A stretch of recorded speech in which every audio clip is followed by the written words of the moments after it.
오늘 하나님 말씀은 골로새서 1장 20절에서 23절 말씀을 우리가 함께 보도록 하겠습니다.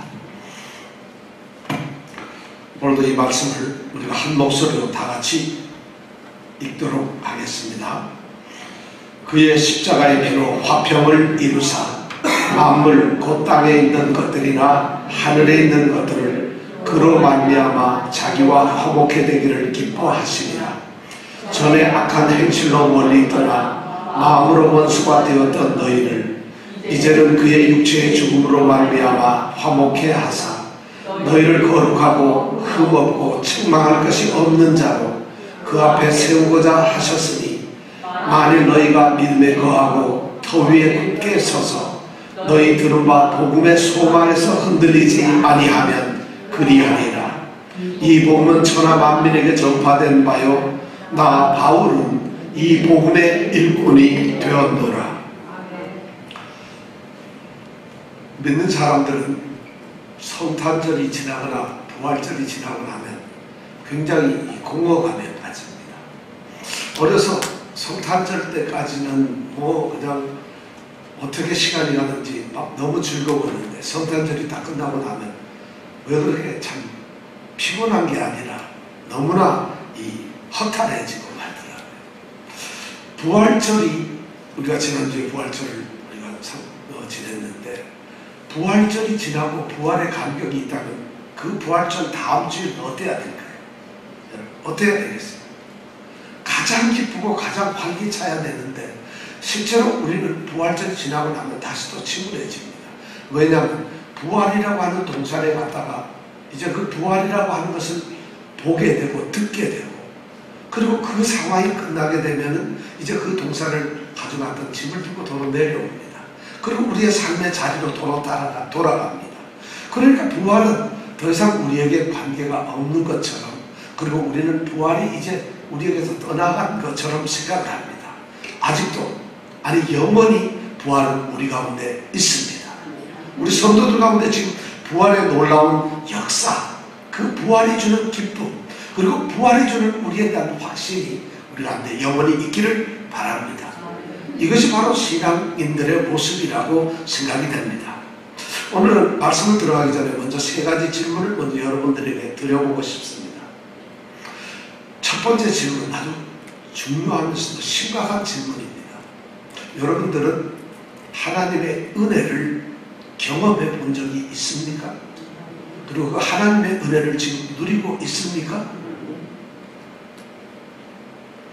아니 이거 당당하게 이야기해야 될 건데 잠깐 이것도 생각을 한번 보자고 잠깐 내가 하나님의 은혜를 언제 한번 받은 적이 있던가. 20년 전에 길을 가다가 100불짜리를 준 경험은 100년이 지나도 잊어버리지 않습니다. 그 감격이 그냥 남아있는 거죠. 그 경험이. 자, 다시 묻습니다. 여러분, 하나님의 은혜를 경험한 적이 있습니까? 네. 지금 하나님의 은혜를 정말 누리고 살아갑니까? 네. 맞습니다.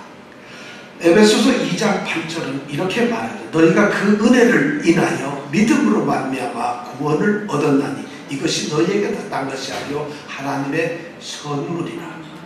바로 구원이라고 하는 것은 하나님의 은혜로 주신 것이거든요.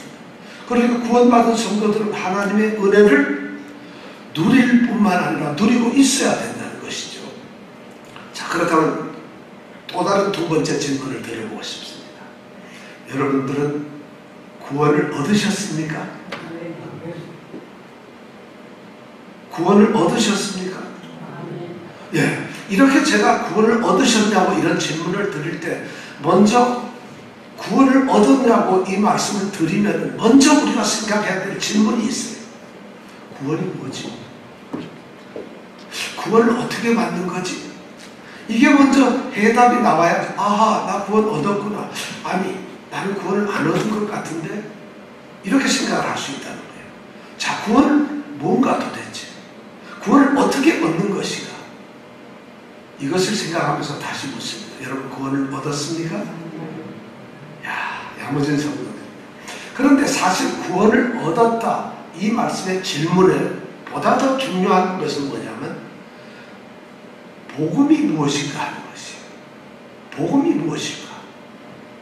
여러분, 우리는 오늘 설교 제목이 복음의 소망에서 흔들리지 말자 이렇게 되어 있습니다. 성경 말씀 오늘 23절에도 보면은 너희 들어봐 복음의 소망에서 흔들리지 아니하면 그리하리라. 복음의 소망에서 흔들리지 않는다면 바로 그렇게 될 것이고 그럴 것이라는 것이, 그런 삶을 살아간다는 것이. 그러면 중요한 것이 복음이 무엇인가, 복음의 소망은 무엇인가 하는 것이 오늘 이 성경 말씀의 핵심이고 우리에게 던져주는 가장 중요한 말씀입니다. 자, 그렇다면 그 해답이 어디에서 나올까? 오늘 물론 읽은 20절부터 23절까지 말씀 중에서 나옵니다만 그 명확한 첫 번째 대답은 20절 말씀에서 나온다는 것입니다. 20절 말씀을 다 같이 한번 한 목소리로 다시 읽어보면서 나는 하나님의 은혜를 경험하고 누리고 있는가?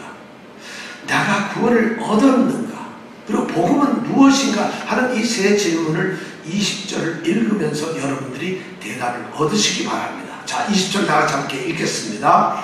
그의 십자가의 피로 화평을 이루사 만물 곧 땅에 있는 것들이나 하늘에 있는 것들을 그로 말미암아 자기와 화목해 되기를 기뻐하시니라. 큰일 났습니다.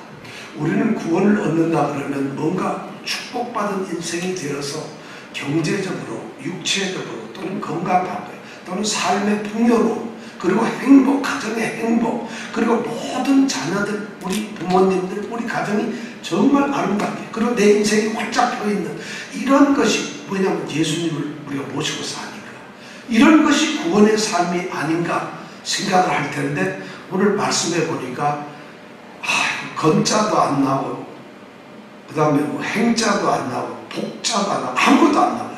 도대체 구원이라는 게 뭔데 구원을 분명한 구원에 대한 어떤 저희가 나와야 되는데 오늘 20절 말씀이 구원이 무엇인가를 우리에게 말씀을 해주고 있다고 제가 말씀을 드렸는데 그런 말씀이 없어요. 그렇다면 여러분 구원 얻으셨습니까? 이제 그 질문에 대답을 우리 함께 생각하면서 여러분 은혜를 나누기를 원합니다.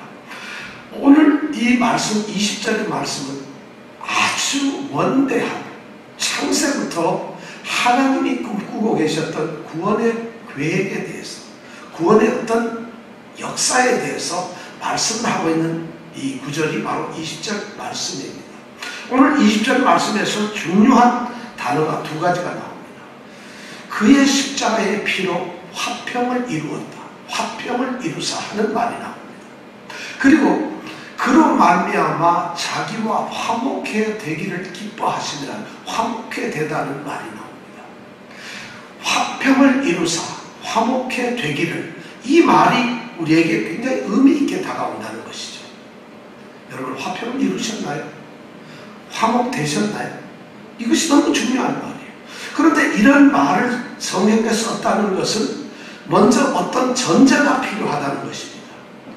화평을 이룬다, 화목하게 된다. 이 화목이라는 말은 우리가 화해라는 말로 말을 바꿔서 읽었으면 좋겠습니다. 이 화목이라는 단어가 아니고 이것이 화해라는 단어니까요. 그럼 화평을 이루고 화해를 되기를 바란다면 화해가 되려면은 대전제가 먼저 있어야 됩니다. 뭐가 있을까요? 화해가 될 만한 뭔가 잘못된 환경이 있었다는 것이죠. 다시 말씀드리면 이런 것이죠. 화평과 화해를 이룬다는 것은 무엇인가가 왜곡되고 잘못 비틀어지고 그리고 파괴된 어떤 환경, 어떤 그런 질서 아니면 파괴된 어떤 조건이 있다는 것입니다. 그런 것이 있어야만 화평을 이루게 되는 것이죠. 이미 화평한데 화평을 이룬다? 이건 뭐 말이 안 되는 거죠. 화해해가지고 아주 가까운데 야 화해하자 이건 말이 안 되는 거죠. 화해를 화평을 이런 말을 사용할 때는 기본적으로 무엇인가가 좀 잘못되었다는 것입니다. 틀렸다는 것입니다. 화해가 안 되고 있다는 것이고 화평스럽지 않다는 것이 오늘 20절 말씀의 대전제입니다. 그렇다면 뭐가 화평하지 않고 뭐가 화목되지 않은 것일까? 왜 이러한 잘못된 파괴된 관계에 이 만물들이 오늘 보니까 만물이라고 그랬는데 만물들이 그런 상태에 있게 되었을까? 이것이 먼저 전제되어야만 우리는 화해에 대한 말씀을 나눌 수가 있을 것 같습니다. 성경에서는 우리 기독교가 말하는, 우리가 사는 신앙이 말하는 가장 핵심적인 진리가 뭐냐면 바로 20절에 있는 말씀 이겁니다. 화해가 되지 않은 깨어진 그 상태를 다시 화평하고 다시 화해를 이루는 것, 그것이 바로 구원이라는 말로 우리가 대칭할 수 있는데, 그렇다면 대전체 왜 깨어졌느냐, 왜 깨어진 환경이 되었느냐, 그것이 사실 성경은 거기에서부터 우리 인간을 접근하고 인간의 모습을 찾아간다는 것이죠. 우리는 그것을 알기 위해서 창세기 3장의 말씀으로 돌아가야 된다는 것입니다. 창세기 3장은 인류의 시작, 우리가 왜 화평과 화해가 필요한가를 가르쳐주는 가장 기본적인 말씀이 창세기 3장에 있습니다. 창세기 3장의 내용은 우리가 잘 아는 대로 이런 겁니다. 하나님께서 혼돈과 공허, 흑암 가운데서 천지를 창조하셨습니다. 천지를 창조하셨을 뿐만 아니라 또한 하나님께서는 사람을 만드셨어요. 남자와 여자, 아담과 하와를 만드셨습니다. 그리고 그들을 에덴이라고 하는 좋은 낙원 동산에 살게 하셨습니다. 그렇게 하신 목적이 뭐냐면 에덴 동산에서 인류와 하나님은, 창조주와 피조물은 서로 아름다운 교제, 기쁨의 교제를 갖기 위한 것이었습니다. 이것이 하나님의 창조 목적이고 이것이 하나님이 만물을 만드신 가장 깊은 뜻이었습니다. 의도였습니다. 정말 처음 만들어진 이 창조의 세계는 그냥 화평 자체였어요. 화평이라는 말 여러분 무슨 말인지 아시죠? 하나님과 창조물 이 관계에 있어서 하나님이 창조의 질서대로 만들어 놓은 그 만물이 가장 완벽한 상태로 있는, 창조의 뜻대로 그대로 있는 상태, 이것을 우리는 화평이라고 합니다. 그러니까 하나님께서 만물을 만드시고 사람을 만드시고 보시기에 심히 기뻤다고 성경은 그렇게 말을 하고 있습니다. 왜냐하면 가장 완전한 관계였기 때문에 그렇습니다. 바로 그런 완전한 화평의 상태에서 하나님께서는 사람들과 기쁨의 교제를 에덴 동산에서 나누셨다는 것이죠. 그런데 3장에 보면 급격한 변화가 일어납니다. 간교한 마귀가 최초의 사람인 아담과 하와를 유혹을 합니다. 이것이 성경에서 말하는 인류의 역사고 사람의 현실이고 하나님의 구원 계획이 왜 필요한가를 우리에게 설명해 주고 있는 것입니다. 이 악랄한, 이 간사한 마귀가 아담과 하와를 유혹하면서 접근을 합니다. 그러면서 그 에덴 동산 가운데 있는 하나님과 인간 사이에 약속되어 있는 그 명령을 어기도록 만듭니다. 선악을 알게 하는 나무의 과일을 먹지 말라고 했던 하나님의 말씀을 어기게 되는 것이죠. 이 악한 마귀는, 간사한 마귀는 사람들에게 접근해서 뭐라고 얘기하느냐 하면, 너 지금 속고 있다는 것입니다. 하나님께. 네가 그것을 먹는 날에는, 그것을 먹기만 하면 하나님과 같아진다는 것입니다. 하나님과 같아진다. 너는 피조물이 아니라 창조물인, 창조주이신 하나님과 동등하게 된다는 것입니다. 그래서 모든 것을 밝히 볼 수가 있다는 것입니다. 그런 유혹에 빠져서 결국은 아담과 하와는 그 과일을 먹게 되죠. 범죄하게 됩니다. 자, 이런 범죄가 이루어졌을 때 무슨 일이 일어날까요? 범죄가 있고 죄를 지었으니까 하나님께서는 자신의 명령, 자신의 약속이 깨어졌으니까 범죄한 그 사람들, 아담과 하와를 통해서 이제 진노하시고 화를 내시고 징계를 하시게 되는 것이죠. 진노를 하시게 됩니다. 자, 이 진노를 보면은 3장에 보면 아주 구체적으로 나옵니다. 먼저 하나님께서 제일 먼저 징계를 하시는 게 이 악한 마귀 뱀입니다. 뱀에 대해서 너는 평생 땅을 기어다녀라. 그리고 흙을 뻗고 평생 살아라 하는 저주를 하게 됩니다. 그리고 하와에게는 어떤 저주를 내느냐, 너는 평생 해산의 고통을 가지는 여인이 되어라. 그때서부터 해산의 고통이 옵니다. 고통이 옵니다. 그리고 남자에게는 얘기합니다. 너는 종식토록 뼈 빠지게 수고해라. 그리고 땅에서 네가 땀을 흘리고 그렇게 일을 해야만 먹을 수 있다. 그리고 그렇게 그렇게 먹고 영원히 사는 것이 아니라 남자와 여자는 흙으로 만들었으니까 결국 흙으로 돌아갈 것이다. 죽는다는 것이다. 죽음이 있다는 것이다.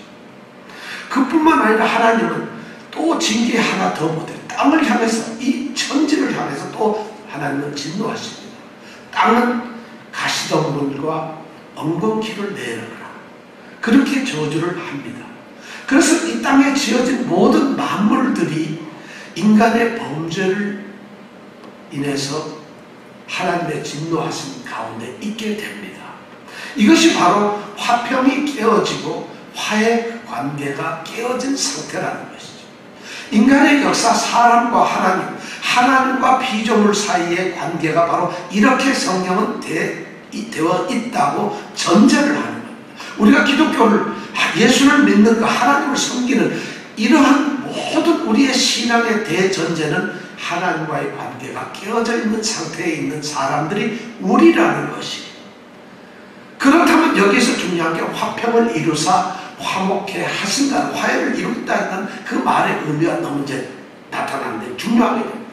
화평이란 뭐냐? 하나님의 창조의 질서가 완벽한 그런 상태로 회복되는 것이 화평을 이룬다는 것이.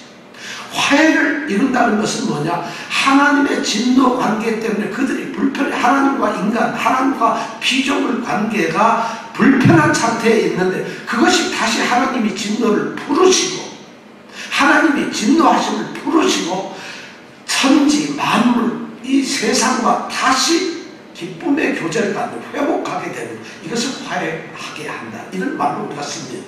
그렇다면 이 말이 뭐냐? 이 20절에 있는 성경 말씀은 하나님이 창조하신 본래의 모습대로 회복을 시킨다는 것입니다. 그것이 바로 화목해 하고 화평케 하는 것입니다. 그것을 우리는 다른 말로 생각하죠. 구원이라는 말을 씁니다. 자, 여러분들에게 묻습니다. 여러분 구원 받으셨습니까? 하나님과 화해되셨어요?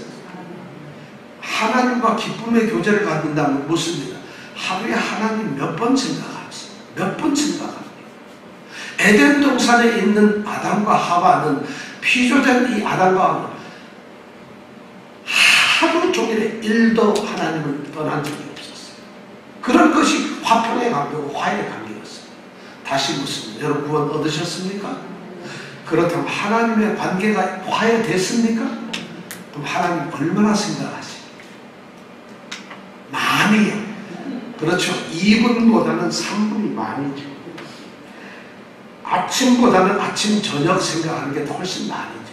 그렇기 때문에 우리의 구원이, 이것이 구원의 개념이 잘못되어 있기 때문에 오늘날 구원받은 성도, 저는 참 그것을 굉장히 회의를 갖습니다. 구원받은 성도는 그럴 수 없습니다.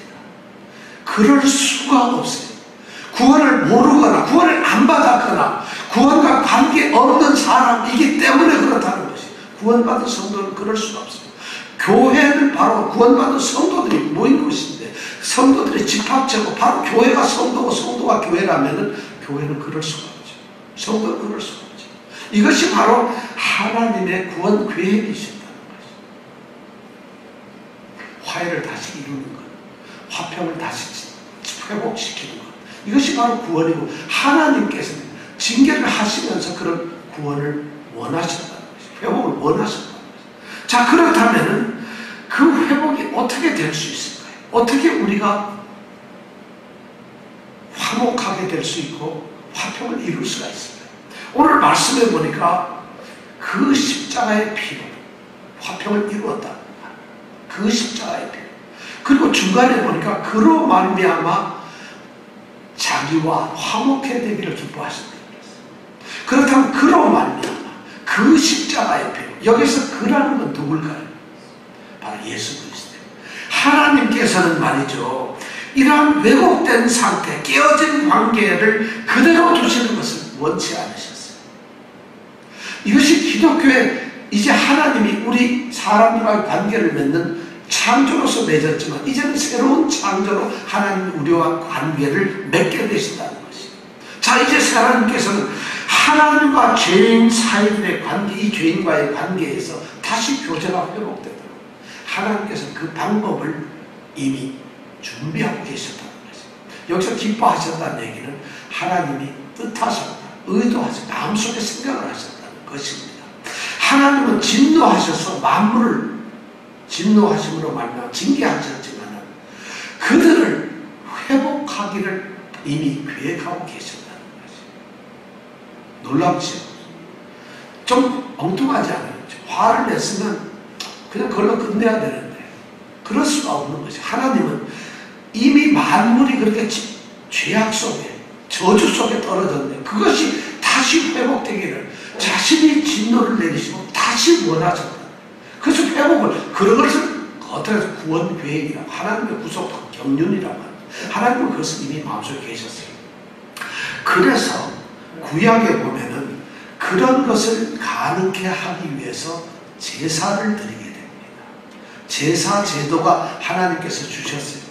특별히 하나님이 택하신 이스라엘 백성은 오늘날의 성도처럼 하나님이 특별히 선택한 사람들입니다. 그들에게 제사를 드리게 했다는 것이죠.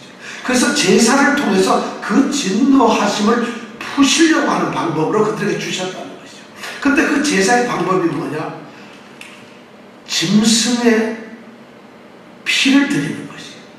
짐승으로 동물로 제물을 삼고 그 제물을 죽여서 피를 흘리게 함으로써 피의 제사를 드리도록 했다는 것이에요. 그렇게 해서 하나님은 하나님의 진노, 하나님의 기쁨을 다시 회복할 수 있도록 그렇게 하나님은 제정을 하셨다는 것이죠. 근데 놀라운 것이 여기에 있습니다. 물론 당연히 제단에 드려지는 그 제물은 그리고 제단에 드려진 그 제물이 흘리는 피는 사람의 죄를 사람들의 잘못을 전혀 없앨 수가 없다는 것입니다. 불가능하죠. 세상에 짐승 잡아가지고 짐승의 피를 흘렸다고 해서 내가 지은 죄가 없어진다는 것 그런 것이 어떻게 있을 수가 있겠어요? 그건 불가능합니다. 히브리서 10장은 바로 그것이 불가능하다고 이 얘기를 하고 있어요. 해마다 늘 드리는 제사가 결코 사람을 온전케 할 수 없다고 하면서 히브리서 10장 4절에 보면 그렇게 얘기합니다. 이는 황소와 염소의 피가 능히 죄를 없이 하지 못한다는 거죠. 황소 100마리를 잡아서 피를 흘렸고 염소를 55,767마리를 잡아가지고 피를 흘려서 제사를 드렸다 하더라도 인간의 죄는 없이 할 수가 없다는 거죠. 그렇다면 왜 하나님은 구약의 피의 제사 제도를 만드셨고 그 제사를 드리게 하셨고 그 제사를 받으셨을까요? 왜 하나님은 그런 일을 하셨을까요? 죄가 없어지지도 아니하는데 짐승이 죄를 대신 질 수도 없고 피가 죄를 용서하거나 사해 줄 수도 없는데 그 제사를 하나님은 왜 드리게 했을까요? 이것이 참 문제입니다. 죄의 어떤 대속을 위해서는 그 제사가 필요한데 하나님은 그것이 필요 없는데도 그것을 하게 하셨다는 것이죠. 바로 여기 중요한 의미가 있다는 거죠. 이스라엘 백성이 짐승을 잡아서 하나님께 드렸던 그 제물은 상징입니다. 상징을 나타내고 있어요. 또한 제사를 드린 것은 그 제사를 드림으로써 영원히 언젠가는 이런 제사가 끝나게 될 진정한 그 상징의 주인공, 그 피의 주인공이 나타날 것을 기다리게 하는 어떤 그런 상징적인 행위였다는 것이죠. 그것이 바로 제사의 목적이었어요. 제사를 드리면서 제단에 바쳐진 제물의 피, 그 피는 결코 죄를 없이 할 수 없지만 그러나 그 피를 보면서 그 피의 제사를 드리면서 언젠가 영원하고 단 한 번에 정말 죄를 없앨 수 있는 그런 희생 제사를 드릴 수 있는 날이 올 것이고 그것이 있을 것이라는 것을 그들로 하여금 깨닫게 하기 위한 것이었다는 것입니다. 그것을 보게 하셨다. 그 상징의 실체가 누구냐? 바로 예수 그리스도라는 거예요. 이것이 바로 기독교가 갖는 굉장히 너무 구원의 계획의 하나님의 놀라운 뜻입니다. 그 상징의 실체가 누구냐? 예수 그리스도가. 그 예수 그리스도가 속죄의 제물이 되셔서 사람으로 오셨습니다. 그리고 그가 십자가에 죽으셨다는 거예요. 이것이 바로 기독교가 갖는 왜 하나님의 아들이 오셔서 우리를 위해서 죽으셨습니까?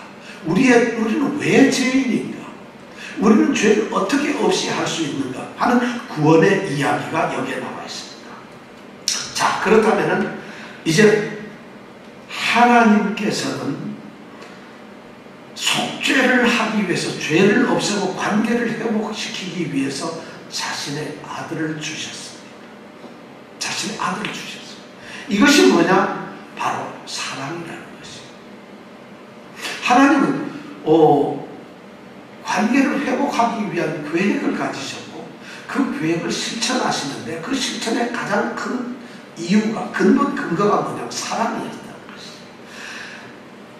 하나님과 화목해 하기를 위해서 자기의 아들을 주셨다는 것입니다. 인간은 여기에 아주 중요한 전제가 있어요. 인간은 이런 죄에서 스스로 죄를 해결할 수 있는 능력이 없다는 것입니다. 인간은 죄를 저지르고 하나님과의 관계를 깨뜨렸지만 그 관계를 깨뜨린 그 인간이 그것을 다시 회복할 수 있는 방법이 없다는 것입니다. 왜? 자신이 그 관계를 깨뜨렸으니까. 그렇다면 그것을 해결할 수 있는 방법은 그 관계가 깨뜨려진 피해자, 그 관계에 깨뜨려진 상처를 입은 그분, 바로 하나님이 해결을 하셔야 된다는 것입니다. 그래서 인간은 아무런 능력이 없어요. 그것을 해결할 방법도 없어요. 그러니까 하나님께서는 인간이 그 죄의 문제, 구원의 문제를 해결하라고 어떤 것을 아무것도 요구할 수가 없어요. 할 수가 없어요. 그래서 아무것도 요구를 하지 않으세요. 아무것도 그에게 바라지도 않고 뭘 하라고 하지도 않아요. 네가 뭘 해야 내가 죄를 용서해 주마. 네가 어떤 걸 해야 용서해. 아무것도 요구를 하지 않았어요. 그리고는 하나님이 자신이 피해자이면서 자신이 상처를 입으신 그분이 스스로 그것을 해결할 수 있는 방법을, 해결할 수 있는 그것을 공급해 주셨다. 그것이 바로 자기 아들이다. 배반한 인간을 향해서 하나님은 오히려 그들을 불쌍히 여기시고 그들과의 관계가 회복되게 하기 위해서 자기가 자신 스스로 그들에게 해결할 수 있는 길을 만드시고 그리고는 자기 아들을 주셨다는 거죠. 자기 아들을 주셨다는 건 하나님 자신이 아들로서 사람의 모양으로서 이 땅에 오셨다는 것이죠. 이것이 바로 하나님의 사랑입니다. 그러니까 우리가 구원을 얻고 화해를 얻는 그 첫 번째 그 밑바닥의 근거는 뭐냐? 하나님의 사랑 때문에 우리는 구원을 얻습니다. 그러나 사랑만으로 그렇게 되는 것은 아닙니다. 오늘 말씀해 보니까 하나님께서는 그렇게 화해와 화평을 이루는 그 길을 그냥 아들을 주심으로써 되는 것이 아니라 그 아들을 주심으로써 이룰 수 있는 또 다른 구체적인 방법이 있었다는 것이죠. 그것이 뭐냐면 그의 십자가의 피라는 것이죠. 그의 십자가의 피로 그렇게 이루셨다는 것이죠. 하나님이 아들 예수 그리스도를 보내셔가지고 그를 죽게, 십자가라는 것은 죽음이죠. 피를 흘리시다는 것, 새로운 생명을 만드시는 것이죠. 십자가의 피로 말미암아 그것을 행하셨다는 것이죠. 왜 하나님의 아들이 죽으셔야만 했을까요? 왜 하나님은 아들을 죽게 하셔야만 했을까요? 왜 우리의 죄를 없이 하기 위해서 하나님은 하나님 자신을 죽음의 자리로 그렇게 떨어지게 하고 죽게 해야 합니다. 전능하신 하나님이고 천지를 창조하신 창조주 하나님이라면 말로 할 수도 있잖아요. 다른 방법을 찾을 수도 있잖아요. 얼마든지 그런 방법을, 이것은 하나님이 하실 수 있는데 하나님께서는 다른 방법을 하시죠. 말로 하지 않아요. 어떤 다른 길을 찾지 않으시고 하나님께서 택하신 방법은 바로 죽음이라는 것이었어요. 그 왜 그랬을까? 우리는 다시 창세기 3장으로 돌아가서 그 해답을 찾아볼 수가 있습니다. 창세기 3장은 사람들이 하나님께 죄를 보냈어요. 그 죄 때문에 하나님께서는 그 죄의 결과로 그들을 죽음에 처하는 운명에 지어졌다는 것입니다. 죄의 결과는 죽음이라는 것입니다. 죄를 짓는 자는 그 형벌, 진노로 반드시 죽도록 하나님께서 만드셨다. 죄를 짓지 않으면 그들은 에덴에서 영원토록 죽지 않고 하나님과 교제의 삶을 살았을 것입니다. 그런데 죄를 지었기 때문에 죽을 수밖에 없다. 죽어야 된다. 그러니까 죄의 죄의 결과는 반드시 죽어야 돼요. 죄의 형벌은 죽는 것이죠. 그러니까 죄를 지은 사람은 무조건 죽어야 돼요. 그런데 이 하나님께서는 그 죄의 문제를 해결하시기 위해서 자신이 정한, 자신이 내려놓은 증거를 해결하시기 위해서는 중요한 두 가지가 필요하셨어요. 첫 번째 뭐냐면 죄의 결과가 죽음이라면 그 죄의 문제를 해결하기 위해서는 죄 지은 사람이 죽어야 할 그 자리에 다른 사람이 죽는 것입니다. 다른 것이 죽는 것입니다. 그래서 그 사람이 마땅히 받아야 할 형벌인 죄인이 받아야 할 그 형벌을 대신 누군가가 죽어서 죄의 값을 치루어 버리면 죄가 없을 수도 있다. 이것이 하나님의 지혜예요. 하나님께서 그러신 거죠. 그것이 죄를 누군가가 대신 진다는 것이고 대신 죽는다는 것이고. 근데 거기 문제가 하나 있어요. 만약 대신 죽는 어떤 존재가 똑같이 죄를 지은 존재라고 한다면, 똑같이 죄를 가지고 있는 존재, 사람이 만약 대신 죽는다면 그것은 죄를 대신할 수가 없는 것이에요. 왜냐하면 자기도 죄값 때문에 죽어야 되기 때문에. 그건 불가능한 것이에요. 그러니까 누군가 죄가 없는 존재가 죄를 대신해서 죽음으로 그 죄의 값을 치루어주고, 그래서 죄인을 살리는 것이죠. 죄를 없다고 만든, 우리가 아까 칭의라는 것이 바로 그런 것이죠. 의롭다심이라는 게 바로 그런 것이죠. 바로 그래서 하나님께서는 죄가 없으신 하나님 아들 예수 그리스도를 죽임을 당하게 하고 죽게 하셨어요. 그래서 십자가의 피로 십자가에서 죽게 만드셨다. 그리고 그 피로서 우리를 살리셨다. 그래서 우리가 살아날 수 있는 방법이 되었다. 이것을 우리는 하나님의 공의로움이라고 합니다. 하나님은 거룩하시고 의로워요. 자신이 한 말에 대해서, 자신이 정한 원칙에 대해서, 자신의 뜻과 자신의 의견을 한 번도 바꾸시거나 그걸 어떻게 변할 수가 없어요. 그래서 하나님은 의로우신 분이기 때문에 그 의를 하나님께서 지키시기 위해서 죽일 수밖에 없습니다. 이것이 바로 십자가의 원리라는 것이죠. 그러니까 십자가는, 우리가 십자가의 피라고 하는 이 말 속에는 중요한 두 가지가 들어있는 거죠. 하나는 뭐냐? 하나님의 사랑입니다. 아들을 죽였다는 하나님의, 아들을 주셨다는 사랑. 그 다음에 무엇이냐? 아들을 죽임으로써 하나님은 의로운 방법을 선택하셨다. 하나님의 말씀을. 그래서 하나님의 사랑과 하나님의 공의가 십자가에 나타났다는 것입니다. 이것이 바로 하나님께서 말한 구원의 방법이셨다는 것이죠. 그래서 십자가의 피, 예수 그리스도가 우리를 위해서 대속하고 죽으셨다. 이것이 이렇게 엄청난 비밀이 거기에 숨어 있다는 것입니다. 자, 우리는 세 번째 문제를 오늘 볼 수가 있습니다. 자, 그렇다면 예수 그리스도의 십자가의 피로 말미암아 화평을 이루고 하나님과 화해를 이루게 된 그 대상들은 누굴까요? 누가 그것을 얻게 되었습니까? 누구겠습니까? 오늘 말씀해 보니까 그의 십자가의 피로 화평을 이루사 만물, 곧 땅에 있는 것들이나 하나님 하늘에 있는 것들을 그로 말미암아 자기와 화목해 되기를 기뻐하십니다. 만물을 그렇게 하셨다. 만물을 그로 말미암아 자기와 화목되게 하기를 기뻐하십니다. 그러니까 만물의 대상은 만물이에요. 모든 이 세상의 것들을 하나님께서는 자기 아들 그리스도의 십자가의 피로 화목되게 하신 것을 계획하셨다는 것입니다. 자, 그렇다면 우리가 궁금한 것이 하나 있어요. 이 말씀은 뭐냐면 하나님께서는 예수 그리스도의 십자가의 피로 만물을 다 화평하게 하시고, 그리고 만물이 자기와 화목하게 되기를 다 기뻐하시고 계획하고 뜻하셨고 마음에 생각을 하셨다면, 중요한 것은 예수 그리스도께서 십자가에 죽으심으로 이 세상의 모든 사람들은 하나님과 화해가 될까요? 누구나가 다 화해가 될까요? 여기에서 중요한 문제가 이제 발생이 됩니다. 만물이라고 하니까 이 성경 말씀을 사람들이 이제 오해를 합니다. 상당히 대다수의 이단들이 그렇게 생각하죠. 지금 이단들이 생각하는 것은 하나님께서 예수 그리스도의 십자가에 죽게 하심으로써 이미 모든 사람의 죄를 다 해결했다는 것입니다. 그러니까 누구든지 다 구원을 받는다는 것입니다. 이것은 신학적 용어로 만인 구원설이라고 합니다. 누구나 구원을 얻는다는 것입니다. 특히 대표적인 유니테리안 처치, 아마 몰몬 쪽에도 그렇게 생각을 하고 있습니다. 여호와의 증인 쪽에서도 그렇게 생각을 할 수 있습니다. 그들은 누구나가 구원을 얻는 거예요. 만약 그렇게 된다면 여러분들 왜 여기 와 있어요? 뭐 때문에 예수를 믿는 건가요? 왜 우리가 그러니까 만인 구원설이라고 하는 그런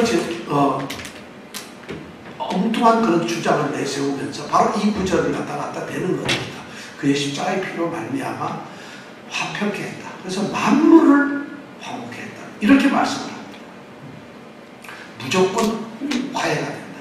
무조건 구원을 얻는 것이다. 이렇게 얘기하는 것입니다. 그런데 이 말씀을 너무 오해하는 것이에요. 이 말씀의 본문을 가만히 우리가 한번 묵상을 해보면 이런 것입니다.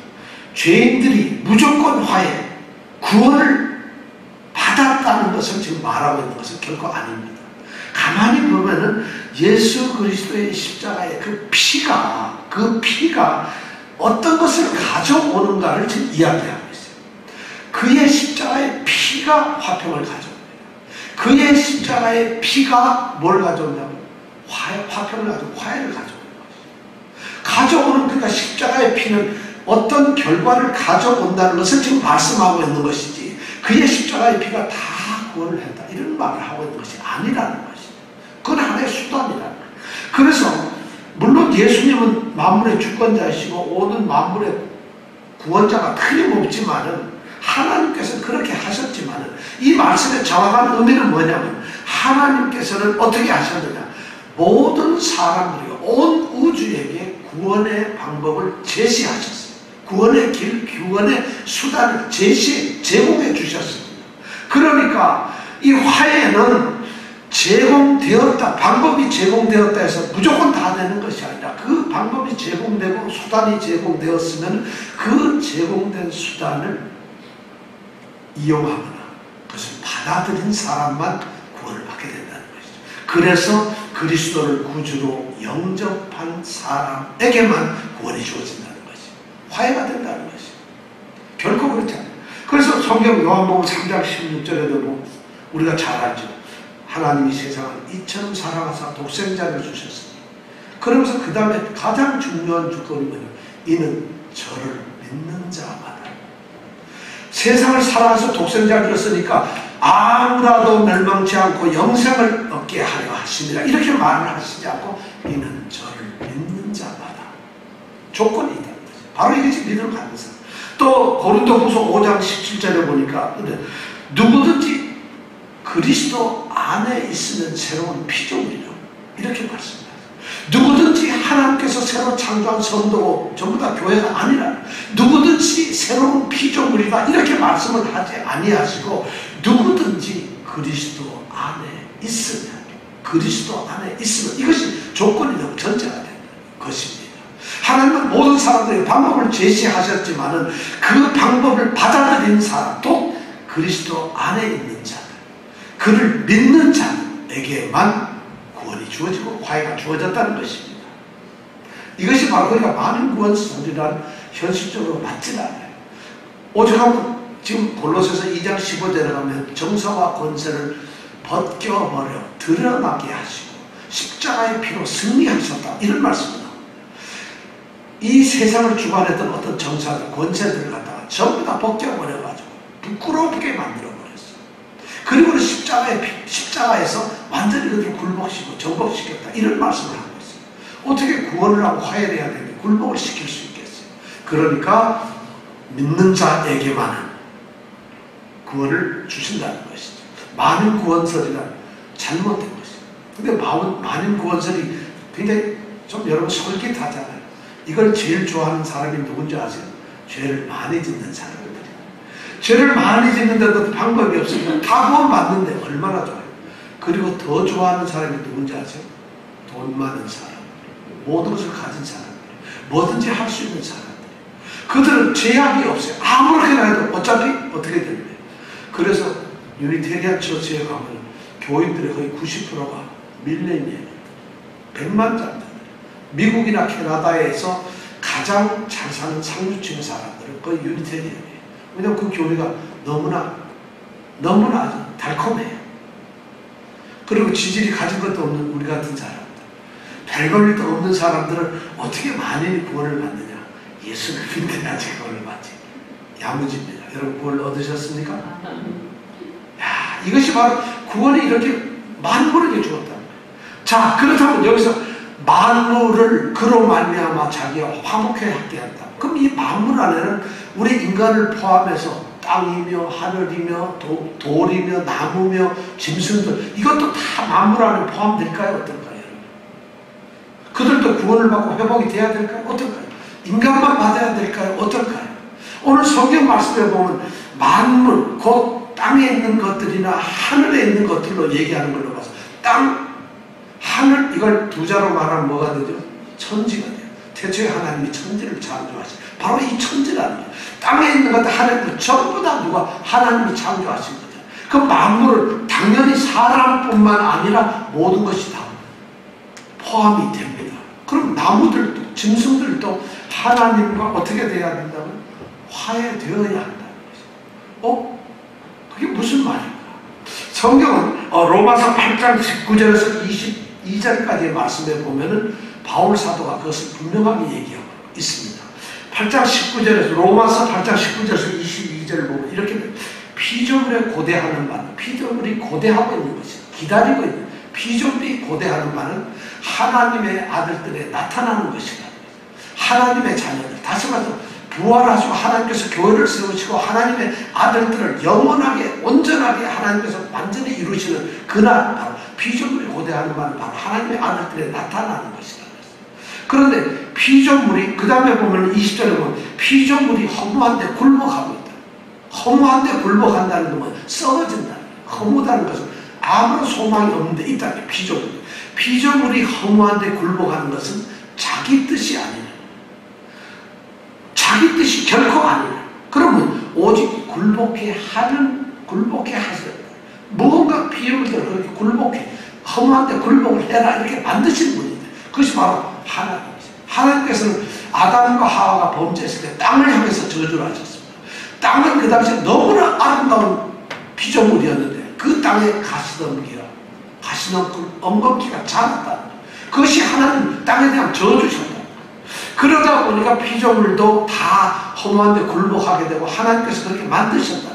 근데 21절에 가서 보면은 피조물이 바라는 것은, 그 바라는 것은 피조물도 썩어지면서 종로를 받고, 썩어지는 종로, 썩는데 우리 인간들이 죄의 종이 되었던 것처럼 피조물은 썩어지는 종이 되었는데 거기에서 해방이 되어가지고 하나님의 자녀들의 영광의 자유에 이르는 것을 원한다.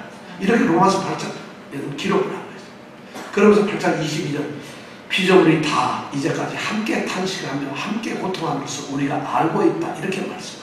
피조물들, 그러니까 지금 지구에서 일어나는 모든 자연 환경 속에서의 이런 것들, 예를 들어서 해일이 온다, 엄청난 폭우가 쏟아졌다, 그 다음에 엄청난 지진이 일어났다, 이런 것이 뭐냐면 허무한데 굴복하는 것이, 자연의 환경이 이렇게 파괴된 이유가 뭐냐면 바로 허무한데 굴복하는 거예요. 하나님이 만드신 천지 창조는 그런 것이 있을 수 없어요. 왜냐하면 창조의 질서는 하나님 보시기에 좋은 것이었어요. 그것이 이 피조물들이 다 회복이 된다는 것이, 그날이 반드시 우리에게 있다는 거죠. 그러니까 만물이 창조된, 회복된다, 하나님께 화목하게 된다는 것은 인간뿐만 아니라 온 우주에 있는 모든 것들이 창조의 질서로 완전하게 회복되는 것이죠. 그것이 우리하고 무슨 관계가 있느냐? 그것이 하나님의 마지막 구원의 모습이고 그것이 구원의 성취라는 거죠. 바로 기독교는 그 원대한 하나님의 창조가 다시 새롭게 창조되는 거예요. 그래서 요한계시록 21장 1절에 보면 하나님께서 새 하늘과 새 땅을 준비하셨다고 돼요. 새 하늘과 새 땅을 준비하셨다고 돼요. 그러니까 만물이 그렇게 되는 것입니다. 이것이 바로 20절이 우리에게 주는 말씀입니다. 자, 하나님께서는 무엇보다도 만물이 자기와 화목되기를 기뻐하죠. 여러분, 하나님은 우리가 구원받는 것을 기뻐하십니다. 우리 성도들이 구원되기를 기뻐하세요. 그러니까 구원을 받기를 너무 통했어요. 그래서 그리스도 십자가의 피로 역사를 통해서 자신에게 패역했고 자신에게 배반했고 자신에게 정말 범죄했던 그들 전부를 자신의 사랑 안으로, 자신의 통치 안으로, 자신의 진리 안으로 전부 회복되기를 원하셨겠어요. 이것이 바로 구원입니다. 여러분, 무슨 구원 받으셨어요? 하나님의 집에 안으로 오셨어요, 여러분?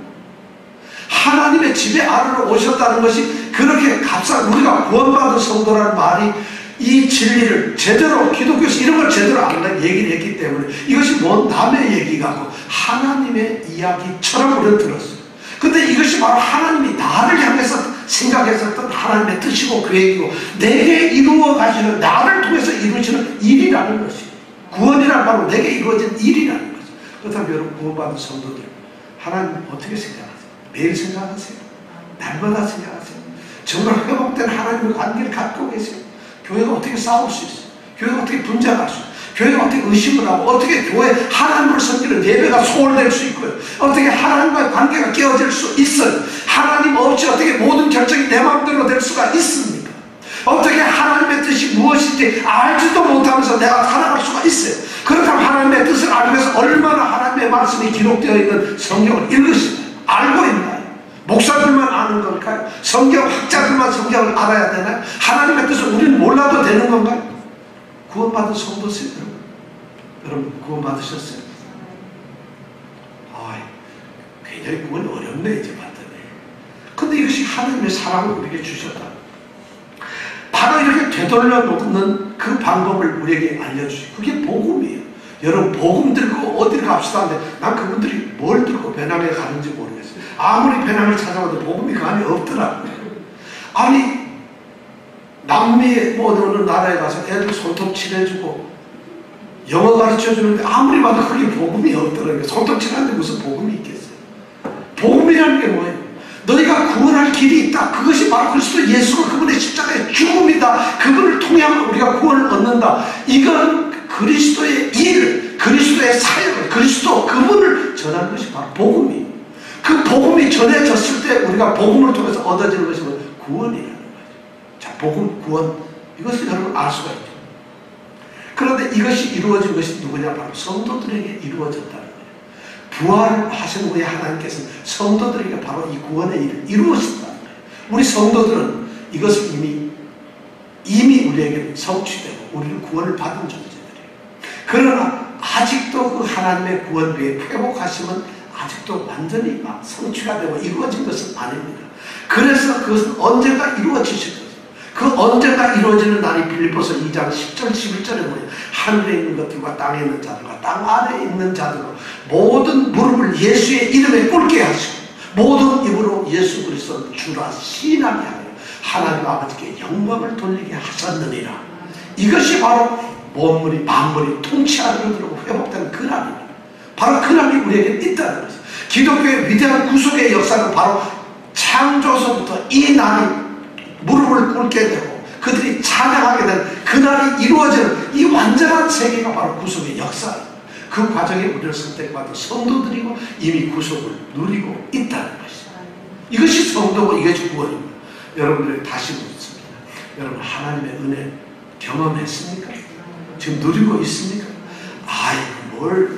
내가 허리 아파 죽겠는데 하나님의 은혜는 뭘? 하나님의 은혜가 여러분 그렇게 값싼 게 아닙니다. 하나님의 은혜는 우리가 피할 수가 있는 것이 아니에요. 그리스도의 십자가의 피로 여러분 용서를 받고 구원을 받았습니까? 그런 의식이 있어야 돼요. 자, 그렇다면 이 모든 것에 여러분 우리가 할 수 있는 게 감사하십니까? 정말 감사하세요? 만약 이 모든 것에 글쎄요, 아니요 한번 생각해 보고요, 저는 분명하게 성경적으로 대답할 수 있어요. 그 사람은 그리스도인이 아닙니다. 성도가 아닙니다. 결코 성도가 아닙니다. 그 사람이 목사일지라도 장로일지라도 그 사람이 교회를 520년을 다녔을지라도 그 사람은 성도가 아닙니다. 왜냐하면 그리스도의 피로 화목을 이루었기 때문에, 화목을 이룬 자들이 바로 그냥 그리스도인이기 때문에. 그렇다면 우리가 대답을 분명히 나왔습니다. 그리스도인 우리 성도들은 지금 자신의 신분과 위치가 어떻게 이루어졌는가, 어떻게 무엇 때문에 이루어졌는가, 바로 그리스도 안에서 하나님의 은혜로 이루어졌다는 것을 아는 사람들이, 그것을 깨닫는 사람들이, 그것을 누리고 있는 사람들이 바로 성도예요. 바로 그리스도예요. 오늘 말씀은 우리에게 그것을 이야기해 주고 있어요. 저는 여러분들이 정말 하나님과 동행하면서 살길 원합니다. 하나님과 함께 산다는 건 여러분 그렇게 싸구려 말이 아니에요. 전능하신, 우리가 15절부터 20절까지 배웠던 거예요. 창조주 하나님이죠. 그리스도 예수는 창조주 그리스도 아니십니까? 그분이 우리와 함께 있고 우리가 그분 안에 있다는 것은 그렇게 싸구려가 아니에요. 십자가의 피로 우리를 화목케 했다는 것. 십자가의 피는 말이죠, 무슨 성지국처럼 간단하게 뭐 10불만 주고 사는 게 아니에요. 도저히 우리가 어쩔 수가 없는 것입니다. 참, 저는 그래서 구원을 받으려면 이 그리스도의 십자가 피를 한 그릇에 한 5만 불씩 주고 팔면 사람들이 나 확실히 구원받아서 내가 5만 불 주고 샀거든, 이러면 구원을 제법 느낄 것 같아요. 이게 공짜로 우리에게 은혜로 주어지니까 우리는 구원의 감격도 구원을 못 느끼는 것입니다. 그러나 하나님께서는 그것을 기뻐하셨어요. 하나님이 기뻐하셨다는 것은 하나님이 눈물을 흘리고 계세요. 자신을 배반한 그들, 자신이 징계하고 징벌했던 그들이 다시 자기와 가까워지기를 간절히 원하는 마음속에서 자기 아들을 죽게 만들었어요. 그 아들이 십자가에 죽어가면서 아버지 왜 나를 버리십니까? 이렇게 고통할 때도 하나님은 그 아들보다도 그 아들 때문에 살아나야 우리를 보고 계셨다는 것입니다. 이것이 하나님의 사랑이고 하나님의 공이라는 것입니다. 저는 이런 정말 존귀한, 정말 세상에서 감당할 수 없는 그런 가치 있는 귀한 성도들이 우리라는 것을 여러분 깨달으면서 성도의 삶을 사시기 바랍니다.